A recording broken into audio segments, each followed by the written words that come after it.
여러분 잘들 치셨나요? 자, 지난 시간에 이어서 그 종합과세와 누진세율에 대해서 학습하도록 하죠. 자, 이 종합과세라는 것은 자, 이렇게 이 소득을 합산해서 누진세율을 적용하기 위해서 종합소득으로 합산을 해서 과세한다고 했습니다. 자, 그 사례를 한번 보도록 하죠. 자, 이렇게 이자소득과 배당소득, 사업소득, 근로소득, 연금소득, 이자소득 이 6가지 소득을 합산한 게 종합소득이라고 얘기를 했습니다. 자, 그러면 이자소득이 1000만원이고 배당소득이 1000만원이고 사업소득 1000만원, 근로소득 1000만원, 자, 연금소득 1000만원, 이자소득 1000만원 하면 합하면 6천만원입니다. 자, 이 6천만원을 합산을 해서 세액을 산정을 하면 918만원이 나오죠. 즉 6천만원에 적용되는 구간세율 24%고 여기에 누진공제액 522만원 빼면 자 6천만원 곱하기 24%의 누진공제 522만원을 빼면 918만원이 나옵니다. 자, 추후에 세액 산출에 대해서 가서 이 세율에 학습할 때 자세히 학습을 하겠지만 자, 이렇게 각각의 6가지 소득 1000만원을 합산을 해서 이 종합소득으로 6천만원에 대해서 과세를 하면 918만원의 세금을 납부를 해야 되는데 자, 만약에 이 이자소득 6개의 이 소득을 합산하지 않고 각각 세금을 과세를 한다. 자, 그랬을 때를 한번 살펴보면 1000만원입니다. 자, 1000만원은 1200만원까지 6% 세율이 적용되기 때문에 자, 1000만원에 대해서 개별 각각 세금을 부과하면 1000만원에 6%인 60만원, 배당소득 1000만원에 6%인 60만원, 사업소득 1000만원에 6%인 60만원, 자, 근로소득 1000만원에 6%인 60만원, 저 연금소득 1000만원에 대한 6%의 60만원, 이자소득 기타 소득이죠. 자, 여러분들 여기 오타가 났는데 자, 이자 소득이 아니라 기타 소득입니다. 자, 그래서 이자 소득, 배당 소득, 사업 소득, 근로 소득, 연금 소득. 자, 여기 이자 소득이 아니라 기타 소득이죠. 기타 소득이 1000만원일 때 6%에서 60만원 해서 얘를 다 더하면 360만원이죠. 자, 그러면 자, 여러분들 이 6가지 소득을 이자 소득으로 배당 소득으로 그다음에 사업 소득으로 각각 세금을 부과한 것과 이 6가지 소득을 합산해서 과세한 것과 어떤 게 더 세금이 더 많이 나오나요? 당연히 종합소득으로 합산해서 과세하는 게 세금이 더 많이 나오죠. 왜? 누진세율이기 때문에 그런 겁니다. 누진세율, 즉 높은 소득 구간으로 갔을 때 높은 세율을 적용받기 때문이죠. 자, 이 이자소득, 배당소득, 사업소득 이 6가지 소득을 합산하지 않고 각각 계산하게 되면 각각 6%의 세율을 적용받지만 합산해서 과세하게 되면 24%의 세율을 적용받기 때문에 이 합산해서 소득이 높아서 높은 세율을 적용받기 때문에 이렇게 개별적으로 각각 과세를 하는 것보다 많은 세금을 부담하게 되는 거죠. 자, 그렇기 때문에 이러한 누진세율을 부담하고 누진세율로 과세를 하기 위해서 종합소득으로 과세를 합산해서 종합소득으로 과세를 하는 거고 만약 이것을 각각 개별 과세한다 그러면 누진율이 완화되는 즉 세금을 적게 부담하는 문제가 발생이 되기 때문에 결론적으로 합산해서 종합소득으로 과세를 하는 겁니다. 자, 이러한 소득세의 응능부담, 즉 수직적 공평, 소득이 많을수록 많은 세금을 부담하기 위한 이런 응능부담 원칙을 실현하기 위해서는 모든 소득을 합산해서 과세하는 이 종합과세가 타당합니다. 자, 그렇다고 하더라도 이 예외 없는 원칙이 없듯이 이 종합과세로 모든 소득에 대해서 합산해서 과세하는 것이 응능부담의 원칙을 실현하기 위한 적합한 방법이지만 자, 예외로 분류과세와 분리과세 제도가 있다는 겁니다. 자, 그래서 이제 분류과세와 분리과세에 대해서 학습을 할 건데 자, 먼저 분류과세에 대해서 보도록 하죠. 자, 분류과세라는 것은 무엇이냐? 자, 소득세법 제4조 1항에 대해서는 소득을 종합소득, 퇴직소득, 금융투자소득, 양도소득으로 구분해서 규정하고 있습니다. 자, 그러면 이들의 각각 소득은 다음과 같이 과세를 하죠. 자, 이들 각각 소득은 자, 종합소득에 대해서는 이자소득, 배당소득, 사업소득, 연금소득, 근로소득, 기타소득 6가지 소득을 합산해서 과세하는 게 종합소득이고 자, 퇴직소득이라는 것은 퇴직금이라는 퇴직소득에 대해서 과세하는 것을 퇴직소득이라고 얘기를 하고 자, 금융투자소득은 2023년 1월 1일부터 과세가 이루어지는데 상장주식 등의 양도차익에 대해서 과세를 하는 게 금융투자소득이고 마지막으로 부동산 양도차익에 대해서 과세하는 게 양도소득입니다. 자, 이렇게 구분해서 과세를 하는 것을 바로 분류과세라고 얘기를 하는 겁니다. 분류과세라고 얘기를 하는 거죠. 자, 그래서 종합과세에 대한 원칙적으로 종합과세를 해야 되지만 예외적으로 분류과세와 분리과세 제도가 있다고 했고 자, 먼저 분류과세에 대해서 살펴보고 있습니다. 자, 그래서 분류과세라는 것은 종합소득, 퇴직소득, 금융투자소득, 양도소득으로 각각 구분해서 과세하는 것을 분류과세라고 얘기를 하고 자, 그러면 이 퇴직소득이라든지 금융투자소득이라든지 양도소득을 종합소득에 합산하지 않고 이렇게 구분해서 분류과세를 하는 이유는 무엇이냐? 자, 바로 문턱 효과를 완화하기 위한 겁니다. 자, 그러면 여러분들 문턱 효과라는 게 무엇이냐? 자, 여러분들 문턱이 뭐죠? 자, 문턱이라는 것은 방으로 들어갈 때 그 방 바닥에서 올라온 턱이 있죠. 자, 그것을 문턱이라고 얘기를 하는 겁니다. 자, 그러면 문턱 효과라는 것은 문턱 높이까지 발을 들려 올려야 문지방 넘을 수 있죠. 그래서 여러분들 방문 열고 방으로 들어가려면 그 방에 있는 문턱을 넘어서야 되죠. 자, 발을 들어서 그 넘어서서 문지방을 넘어서야지 들어갈 수 있습니다. 자, 그런 것과 마찬가지로 일정한 수준에 이르러야 발생하는 효과로서 어느 단계 또는 어느 시점까지의 세금 부담과 그 이후의 세금 부담 간의 급격한 차이가 발생하는데 그 차이가 엄청나게 큰 경우를 말합니다. 자, 그것을 바로 문턱 효과라고 얘기를 하는 거죠.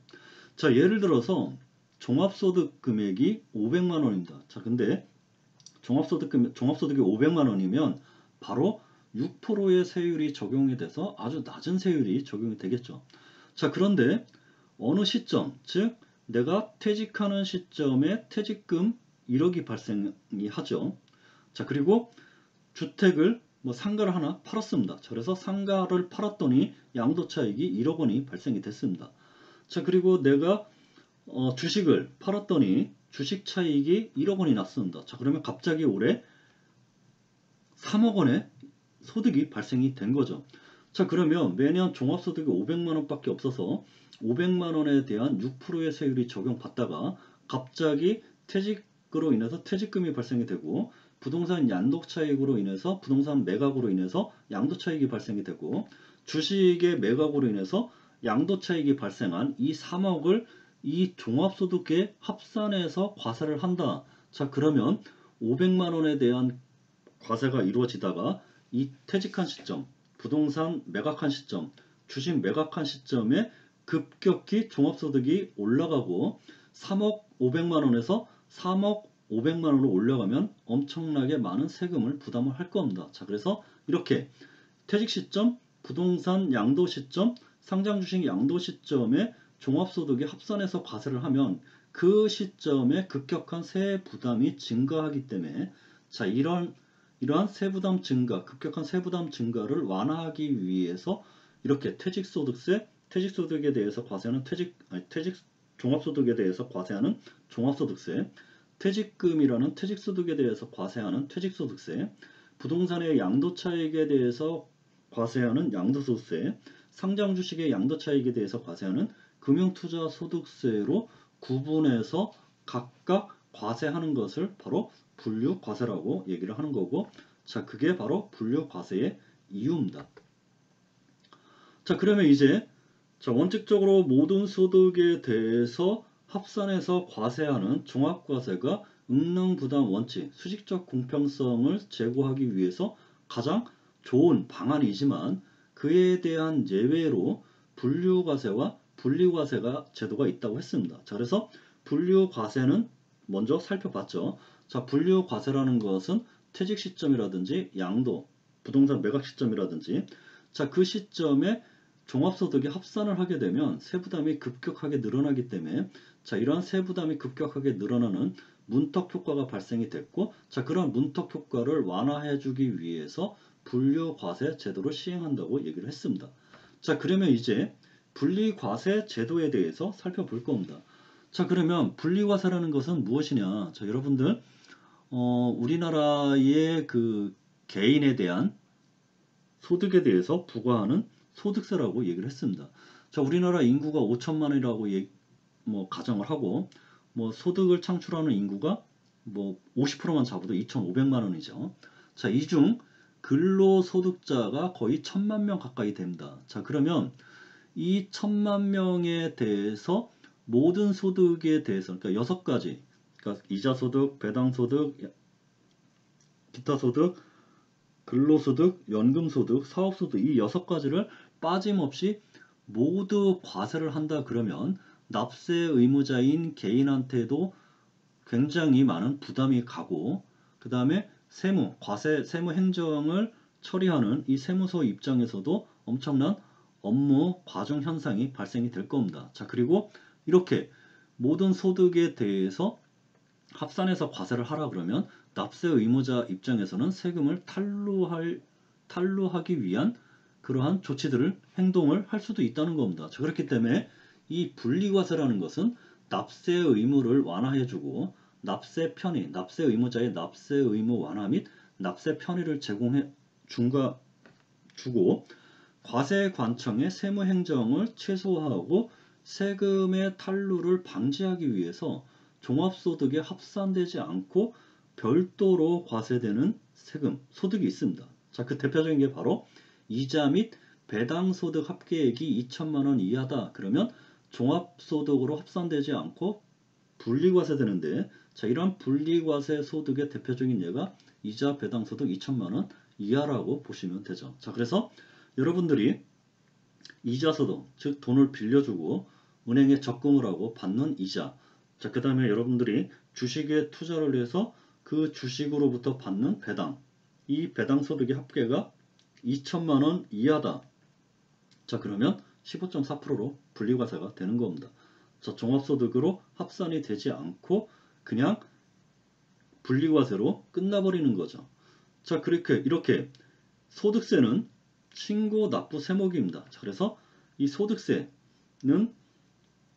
본인이 소득, 이자 배당 소득 6가지 소득에 대해서 종합소득으로 합산해서 신고 납부를 해야 되는 세목이지만 자, 이렇게 분리과세되는 소득, 자, 대표적으로 이자 및 배당 소득의 합계액이 2천만 원 이하이다. 자, 그러면 종합소득으로 합산되지도 않고 본인이 신고 납부도 하지 않습니다. 자, 그러면 이렇게 분리과세되는 이자소득, 배당소득의 합계액이 2천만 원 이하인 경우에 분리과세는 바로 어떻게 과세를 하냐? 바로 이러한 이자소득이라든지 배당소득을 지급하는 자가 소득세를 징수해서 납부를 하는 겁니다. 이게 바로 원천징수라고 얘기를 하고 이러한 분리과세 소득은 바로 이렇게 원천징수를 통해서 과세가 이루어지고 납세 의무가 종결이 되는 겁니다. 자, 그래서 이번에는 그러면 이제 신고 납부와 원천 징수에 대해서 살펴보도록 하죠. 자, 여러분들 그 소득세 납세 의무. 자, 소득세 납세 의무. 자, 우리 헌법에 보면 납세 의무를 규정하고 있습니다. 자, 그래서 개인의 소득에 대해서 납세 의무가 부여되어 있기 때문에 이러한 개인의 소득에 대한 세금은 소득세고, 자, 소득세의 납세 의무에 대해서 살펴보도록 하죠. 자, 이 납세 의무는 성립하고 확정하고 소멸하는 단계를 거칩니다. 자, 그러면 납세 의무의 성립이라는 게 무엇이냐? 납세 의무의 성립이라는 것은 무엇에 대해서 과세를 하고 누가 납부를 하고 얼마만큼의 과세를 할 건지를 정해야 되는데 자, 그것을 바로 무엇에 대해서 과세 대상, 누구에게, 개인에게 얼마만큼 과세 표준 세율 이 네 가지가 과세 요건이 있고 이 과세 요건이 확정된 시점에 납세 의무가 성립이 됩니다. 자, 그러면 이 과세 대상 소득이고 납세 의무자 개인이고 과세 표준은 종합소득 6가지 이자 배당 등 6가지 소득을 합산한 종합소득 금액에서 소득공제를 빼주면 과세 표준이 되는 거고, 이 과세 표준에서 바로 세율을 적용해주면 산출세액이 적용이 되고, 바로 세율은 6%에서 45%의 누진세율이 적용된다고 얘기를 했습니다. 이 조건만 갖추어지면 일단 납세 의무는 성립이 됐죠. 자, 그런데 이 납세 의무의 성립 시점에는 얼마만큼의 소득세를 납부를 해야 되는지에 대한 구체적인 납세 의무가 성립되지 않았다는 거죠. 자, 그래서 이러한 과세 요건이 충족된 시점에 납세 의무가 성립이 되는데, 이러한 납세 의무는 추상적 납세 의무 성립이라고 얘기를 하는 겁니다.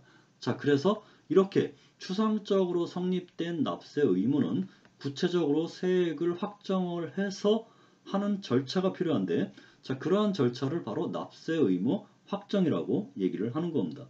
자, 그러면 이 과세 요건이 성립이 되면, 과세 요건이 충족이 되면 납세 의무가 성립이 되고, 납세 의무 성립은 아직 구체적인 세액이 산정이 된 게 아니기 때문에 추상적인 납세 의무가 성립이 되는 거고, 자, 이러한 추상적 납세 의무를 구체적인 세액으로 확정하는 절차가 필요한데, 이러한 것을 납세 의무 확정이라고 얘기를 하고, 이러한 납세 의무 확정 절차는 바로 두 가지가 있습니다. 두 가지가 있는데, 바로 부가고지 세목이 있고 신고 세목이 있는 거죠. 자, 그래서 부가고지 세목이라는 건 무엇이냐? 바로 과세관청이 세금을 직접 산정을 해서 납세 고지서를 부과를 하면 납세 의무가 확정이 되는 겁니다. 자, 그러면 납세 의무자는 과세관청에서 부과 고지된 납세 고지서로 납부를 하면 되는 거죠.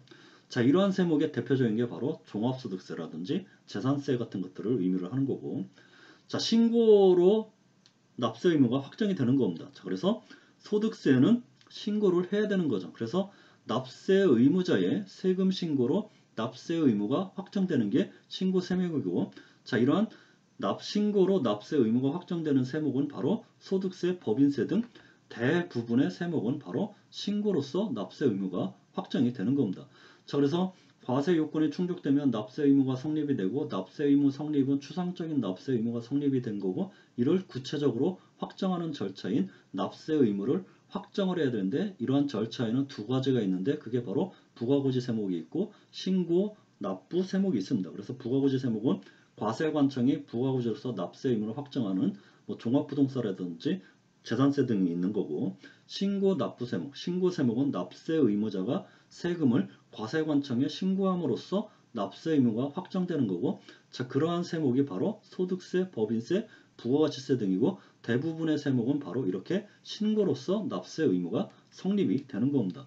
자, 그러면 과세 요건이 충족이 돼서 납세 의무가 성립이 되고, 이러한 성립된 납세 의무 소득세를 신고함으로써 납세 의무가 확정이 되고, 자, 이렇게 확정된 세금을 납부함으로써 납세 의무가 소멸이 되는 겁니다. 자, 그래서 확정된 세금, 부가고지된 세금이라든지 신고한 세금을 납부함으로써 납세 의무가 소멸이 되는 겁니다. 자, 그래서 소득세 납세 의무는 바로 소득이 창출이 되고, 그 다음에 개인이고, 개인이 소득을 창출함으로써 과세표준과 세율, 그러니까 과세표준 산정에서 세율 6%에서 45%의 세율이 적용받을 수 있기 때문에 이 네 가지 요건, 즉 개인이 소득이 창출이 되면 이미 과세표준과 세율은 소득세법에 규정되어 있기 때문에 개인이 소득을 창출하면 과세 요건이 충족이 되는 겁니다. 자, 그러면 납세 의무가 성립이 된 거고, 그러한 납세 의무가 성립된, 소득세 납세 의무가 성립된 것을 신고함으로써 납세 의무가 확정이 되고, 신고된 소득세, 신고로서 확정된 소득세를 납부를 하면 이제 최종적으로 납세 의무가 소멸이 되는 겁니다. 자, 그래서 소득세 납세 의무를 보면 이 납세 의무 성립이 언제냐? 바로 과세 요건이 충족되는 시점이고, 이 과세 요건이 충족되는 시점이 언제냐? 바로 개인이 소득을 창출하는 시점입니다. 자, 그러면 이 소득세 납세 의무의 확정은 언제 하냐? 어떻게 하냐? 바로 소득세를 신고하는 거죠. 언제 신고를 하냐? 5월 1일부터 5월 31일까지 신고를 하는 겁니다. 자, 그래서 2021년 1월 1일부터 2021년 12월 31일까지 개인이 창출한 소득에 대해서 그 다음 연도 2022년 5월 1일부터 5월 31일까지 소득세를 신고함으로써 납세 의무가 확정이 되는 거죠. 자, 이렇게 확정된 소득세를 신고함으로써, 즉 5월 1일부터 5월 31일까지 소득세를 신고함으로써 확정된 납세 의무가 확정된 이 소득세를 바로 5월 1일부터 5월 31일까지 소득세를 신고 납부를 하게 되면 이제 비로소 납세 의무가 소멸이 되는 겁니다. 자, 그래서 이러한 소득세는 바로 5월 1일부터 5월 31일까지 신고하고 납부해야 된다고 해서 신고 납부 세목이라고 얘기를 하는 거고, 바로 개인이 소득을 창출을 해서 5월 1일부터 5월 30일까지 소득세를 신고 납부함으로써 확정 소멸의 단계를 거친다는 겁니다. 자, 그러면 이 소득세 납세 의무자 누굽니까? 소득을 창출한 개인이 납세 의무자죠. 자, 그리고 소득세를 누가 내냐? 소득을 창출한 개인이 납부를 하는 거죠. 이것을 담세자라고 얘기를 하는 겁니다. 자, 그래서 소득세 납세 의무자는 소득을 창출한 개인이고, 소득세를 납부해야 되는 사람이 누구냐? 바로 소득을 창출한 개인이죠. 자, 이를 담세자라고 얘기를 하는데, 자, 이렇게 납세 의무자와 담세자가 동일한 것을 바로 직접세라고 얘기를 하고, 이러한 소득세는 바로 직접세에 해당이 되는 겁니다. 자, 그런데 납세 의무자와 담세자가 같지 않죠. 납세 의무자가 담세자가 같지 않은 것을 바로 간접세라고 얘기를 하는 거죠. 그러한 세금은. 그래서 간접세의 대표적인 건 바로 부가가치세입니다. 자, 여러분들 식당에 가서 식사를 하고 계산을 합니다. 자, 그래서 계산을 하면 그 계산 카드 내역을 유심히 보게 되면 공급가액과 부가가치세라는 게 있죠. 자, 그러면 부가가치세는 누가 냅니까? 여러분들이 냈죠. 바깥에 이미 부가가치세가 포함이 돼서 부가가치세는 여러분들이 냈죠. 자, 그래서 담세자는 여러분이 되는데, 부가가치세는 세무서에 누가 납부합니까? 여러분들이 납부하는 거 아니죠? 바로 식당 주인이 납부를 하는 겁니다. 자, 그러면 식당 주인은 부가가치세 납세 의무자가 되는 거고, 여러분은 밥을 먹으면서 밥값에 부가가치세를 포함해서 줬기 때문에 담세자가 되는 거죠. 자, 그러면 납세 의무자, 담세자가 다르죠. 부가가치세는 납세 의무자, 담세자가 다르기 때문에, 자, 이러한 것을 간접세라고 얘기를 하고, 이러한 간접세의 대표적인 세목은 바로 부가가치세가 되는 겁니다. 자, 그런데 소득세는 개인이 소득을 창출한 자가 납세 의무자가 되는 거고, 누가 납부를 해야 되냐? 세금을 누가 부담해야 되냐? 소득을 창출한 개인이 부담하는 거죠. 그래서 납세 의무자, 담세자가 동일한 것을 바로 직접세라고 얘기를 하는 겁니다. 자, 그러면 자, 은행에 여러분들 적금이나 예금을 들어본 경험이 있을 겁니다. 자, 그래서 적금, 은행에서 예금을 만약에 적금을 들었다. 자, 은행에 1,000,000원 예금을 했습니다. 그래서 이자율이 뭐 2%입니다. 그래서 1년 만기 예금 1,000,000원을 했을 때, 자, 1년 만기가 되면 여러분들한테 1,000,000원의 2%인 이자 20만원을 지급을 하죠. 이것은 이자 소득입니다. 자, 그런데 여러분들한테 은행에서 20만원 주면서 20만원을 주고 그 이자 20만원을 네가 종합소득에 합산해서 종합소득세로 신고 납부하라. 자, 그러면 매우 짜증이 날 거죠. 겨우 20만원 가지고 내가 종합소득으로 합산해서 종합소득세를 신고 납부해야 된다는 매우 번거로운 절차가 발생이 되는 겁니다.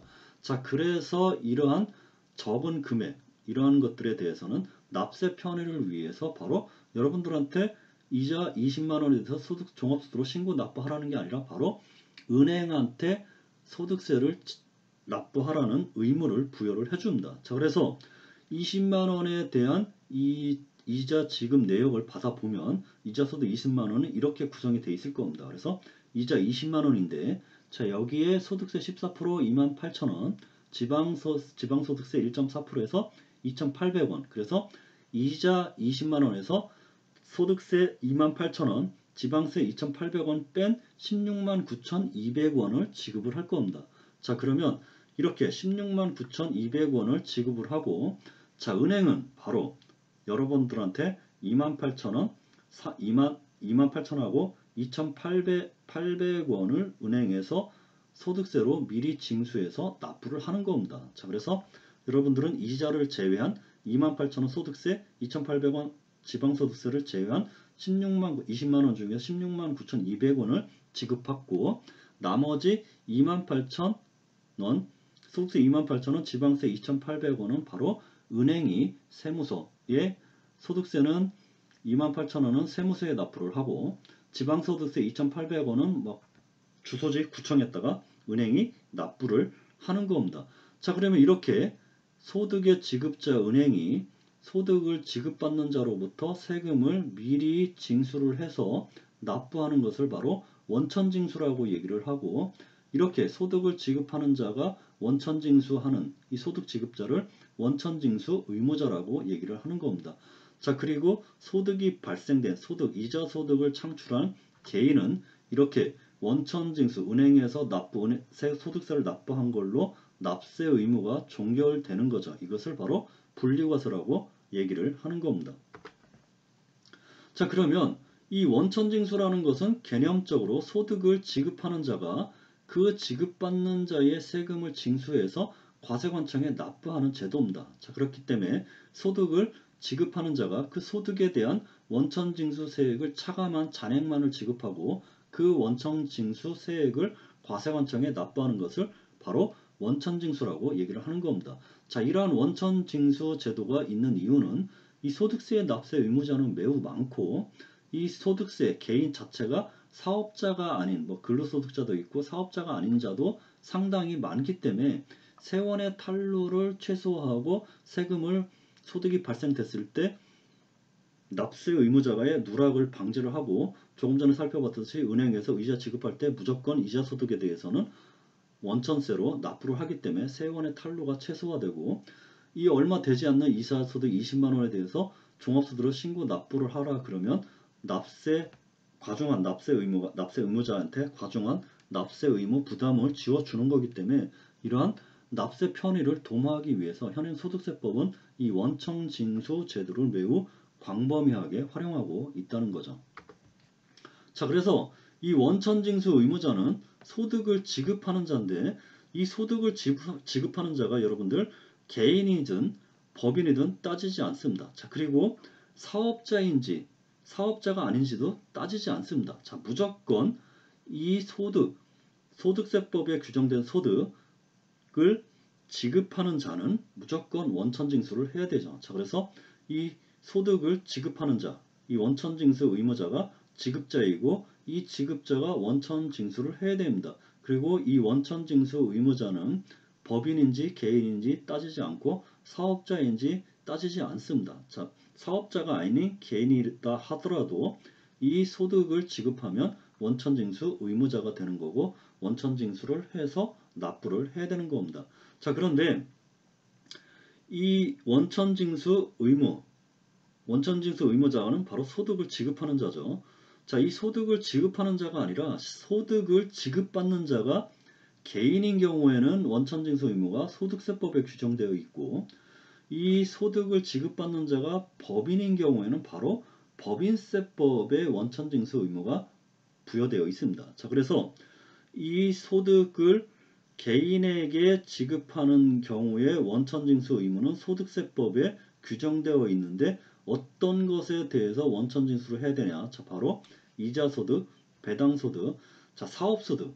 이 사업소득은 원래 원천징수 소득이 거의 없고 대부분 신고 납부를 해야 되는데, 일정한 소득에 대해서는 원천징수를 해야 되는데 그게 바로 원천징수 대상 사업소득이라고 얘기를 하고, 그러한 소득은 어떤 소득이냐? 바로 일시적, 그러니까 용역을 근로 제공이 아니라 용역을 제공을 해주는 거죠. 그래서 인적 용역을 제공해 줌으로써 인적 용역을 계속 반복적으로 제공함에 따라서 받는 대가, 자, 그러한 대가는 사업소득이 되는 거고, 그 사업소득을 지급하는 자는 바로 원천징수를 해서 납부를 해야 되는 겁니다.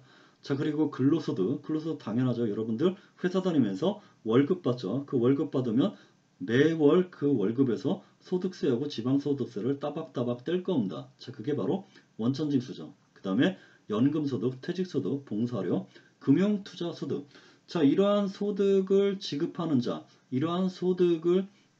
자는 개인이든 법인이든 사업자든 따지지 않고 원천징수 의무자가 되는 거고, 이 원천징수 의무자가 이러한 이자소득, 배당소득 등을 개인에게 지급하는 경우에는 바로 원천징수를 해야 되고, 이러한 개인에게 지급하는 원천징수 대상 소득에 대해서 규정한 게 바로 소득세법입니다. 자, 그리고 이러한 원천징수 의무자가 법인에게, 이번에는 법인에게 이자소득을 지급합니다. 자, 법인한테 이자소득을 지급할 때는 원천징수를 해야 되는데, 이 법인에게 이자소득을 지급할 때 원천징수하라는 이 규정은 바로 법인세법에서 규정하고 있는 거죠.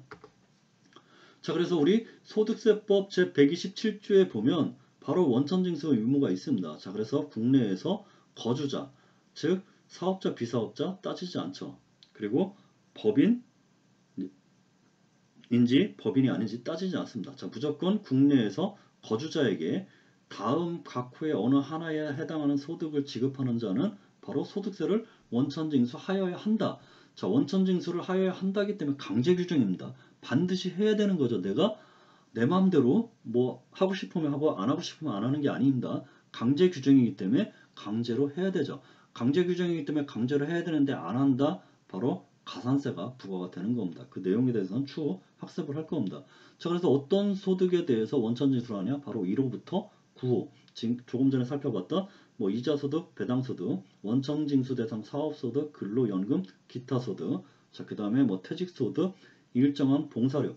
자, 이 봉사료라는 것은 무엇이냐? 자, 여러분들 뭐 봉사료라는 것은 술집이나 이런 데 가보면 뭐 그 대가에 봉사료라고 뭐 포함된 게 있습니다. 즉, 그런 봉사료에 대해서 지급할 때 그 봉사료에 대해서 원천징수를 해야 되는 거고, 자, 그 다음에 금융투자소득에 대해서도 원천징수를 해야 되는 거죠.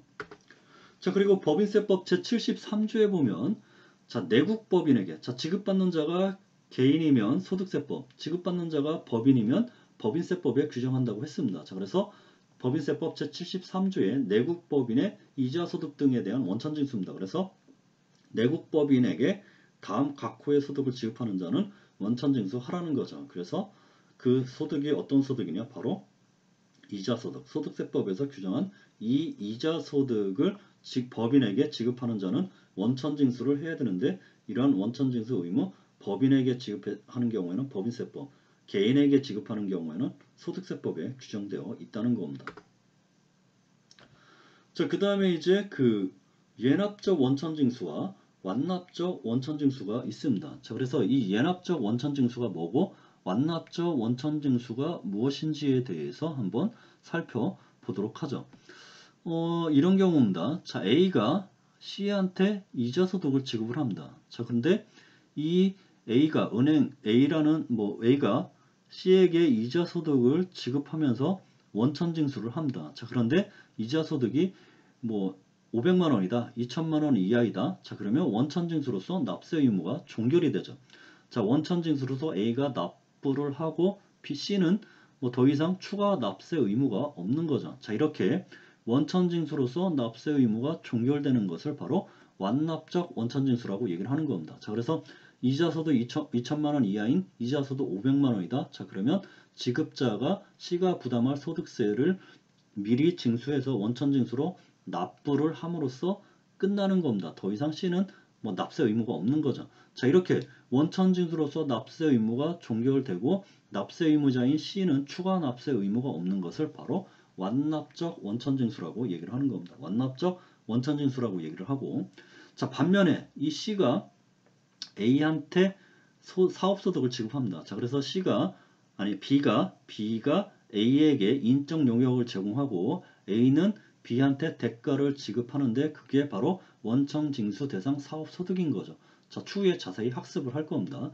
자, 그래서 B가 A한테 인적 용역을 제공하고 A가 B한테 그 대가를 지급할 때 B가 부담할 세금을 미리 징수해서 원천징수로 일단 납부를 합니다. 자, 그리고 B는 인적 용역을 제공함으로써 발생된 소득, A한테 계속 반복적으로 인적 용역을 제공하고 대가를 받는 소득, 자, 그것을 사업소득이라고 얘기를 하고, 자, 그러한 사업소득에 대해서는 반드시 종합소득세로 신고 납부를 해야 되고, 자, 그래서 이 종합소득세로 신고를 납부를 하는데 이 종합소득세에서 바로 대가를 지급받을 때 원천징수 당한 이 세액은 바로 기납부세로 차감을 합니다. 자, 그래서 B가 벌어들인 인적 용역을 제공해서 벌어들인 소득에 대해서 종합소득세를 산출을 하고 여기에서 그 대가를 지급받을 때마다 징수된 원천징수에서 납부한 원천징수 세액은 바로 기납부 세액으로 빼서 납부세액으로 이제 차감된 그 잔액만 납부세액으로 소득세로 종합소득세로 납부를 하는 겁니다. 자, 이렇게 대가를 지급받을 때 원천징수 당했다고 하더라도 그 원천징수 당한 세금에 대해서 다시 한번 정산하는 이러한 정산하는 절차를 밟는 것을 바로 예납적 원천징수라고 얘기를 하는 거죠. 예납적 원천징수라고 얘기를 하는 겁니다. 자, 그래서 예납적 원천징수라는 것은 일단 원천징수하되 추후에 납세 의무를 확정할 때 이를 정산하는 방식으로서 분리과세 대상 소득을 제외한 소득을 지급할 때 적용되는 원천징수이고, 이러한 원천징수의 대상이 된, 즉 예납적 원천징수의 대상이 된 소득도 과세표준에 포함해서 세액을 계산한 후에 이미 원천징수된 세액은 기납부세액으로 공제받는 방식을 바로 예납적 원천징수라고 얘기를 하는 겁니다. 자, 반면에 완납적 원천징수라는 것은 원천징수로서 과세를 종결하고 따로 정산하지 않는 방식입니다. 주로 분리과세 대상 소득은 원천징수로서 납세 의무가 종결되는 거죠. 자, 그러면 이제 최종적으로 자, 분류과세, 종합과세와 예납적 원천징수, 분리과세와 완납적 원천징수를 한번 정리해서 살펴보도록 하겠습니다. 여기부터는 잠시 쉬었다 하도록 하죠.